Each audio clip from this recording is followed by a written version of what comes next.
बिस्मिल्लाहिर्रहमानिर्रहीम। Dear students, national book foundation class 8 math की किताब है। एक्सरसाइज आपके पास 2.1 है।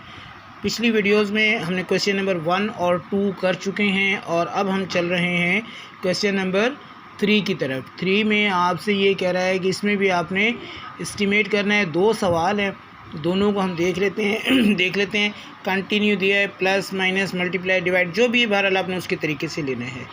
ठीक है जी, आपके पास है 15.1 प्लस 13.02 माइनस 8.9।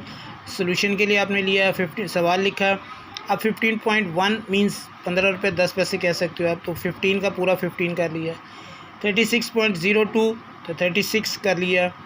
8.9 8 रुपीज़ 90 पैसा को आपने 9 पूरा कर लिया। और यहाँ से अब आपके पास ऐड और सब्ट्रैक्ट है। 15 और 36 51 हो गया। 51 में से 9 माइनस करोगे तो आपके पास 42 रह जाएगा, जो आपका आंसर हो जाएगा। इसी का पार्ट 2 है 16.3 मल्टीप्लाई बाय 24.8। रूट में आपने ले लिया है, एस्टीमेट अंदर ही करते हैं। 16.3 को आप 16 बना लेते हैं क्योंकि हमने रूट से आंसर को वैल्यू को बाहर लाना है, और ज़ाहिर है जिसका आपका स्क्वायर होगा, स्क्वायर वैल्यू होगी, वही बाहर आएगी। तो इसको 16 बना लिया है। 24.8 को आपने 25 बना लिया है। 16 आपका 4 का स्क्वायर है, वो बाहर आ गया। 25 5 का है, वो बाहर आ गया। दोनों मल्टीप्लाई हुए और आपके पास 20 आंसर रह गया। इसी एक्सरसाइज का सवाल नंबर 4 है। उसमें आपसे एक सवाल पूछ रहा है। अब 25 से कहता जी, एक बच्ची है Sidra, right this calculation. Sidra ने एक कैलकुलेशन लिखी। कैलकुलेशन क्या लिखी? 14.62 मल्टीप्लाई 4.401 इज़ इक्वल टू। अब उसका आंसर उसने ये लिखा। बेटे थोड़ा सा तवज्जो अगर रहेगा तो आपका काम सही रहेगा, तवज्जो नहीं रहेगा तो थोड़ी सी टेक्निकल या मिस्टेक छोटी मोटी आती रहेंगी। तो इसने इन दोनों वैल्यूज़ को मल्टीप्लाई करके लिख दिया 586.262।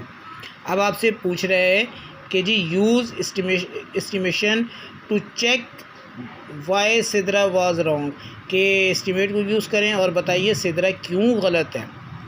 ठीक है, आइए पहला पार्ट है, आपने इसमें लिखा और इसमें अब देखेंगे कि सिद्रा क्यों गलत है। पहले हिस्से में 14.62 मल्टीप्लाई 401 इज़ इक्वल टू, जो आपका आंसर दिया वो लिख लिया। 14.62 को आपने राउंड ऑफ किया तो आपके पास 15 हो जाएगा। 401 को आपने राउंड ऑफ किया तो 400 हो जाएगा। और इस चीज़ को आपने राउंड ऑफ किया, 586 को राउंड ऑफ करें तो आपके पास 600 आ रहा है। अब 15 मल्टीप्लाई बाय 400 करा तो ये आंसर बन गया आपके पास 6000, लेकिन यहाँ पर है 600। इसका मतलब ये दोनों आंसर बराबर नहीं है। बराबर क्यों नहीं है? इसलिए बराबर नहीं है कि इसका मतलब है कि इस बच्ची ने जो ये डेसिमल दिया था ये इसने गलत जगह पे दिया था। ये आपको 3 पे नहीं बल्कि 2 प्लेसेस पे होना चाहिए था, 2 डिजिट के बाद होना चाहिए था। तो आपका आंसर आ जाएगा शी रॉन्गली, उसने गलती से पुट डेसिमल, उसने डेसिमल जो है वो गलत जगह पे पुट किया। सही जगह पे होता है तो आपको होता है 5862.62। और इसी का आपके पास है, वो कहता है कि determine the correct answer by the using calculator को दुरुस्त यूज़ करें या कैलकुलेटर को यूज़ कीजिए और बताइए कि इसका आंसर क्या होगा।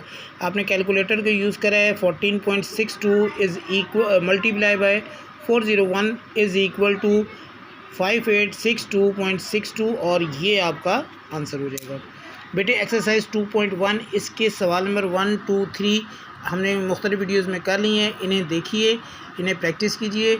और 8th क्लास से आपका SLO स्टार्ट हो चुका है। इनमें थोड़ी थोड़ी सी वैल्यूज़ को चेंज करके भी देखिए ताकि आपको इन सवालों पर उबूर हासिल हो सके। बाकी सवाल के लिए बाकी सवालात के लिए आप अगली वीडियो का इंतज़ार कीजिए जिसमें हम क्वेश्चन नंबर 5 6 7 को भी सॉल्व करते हैं।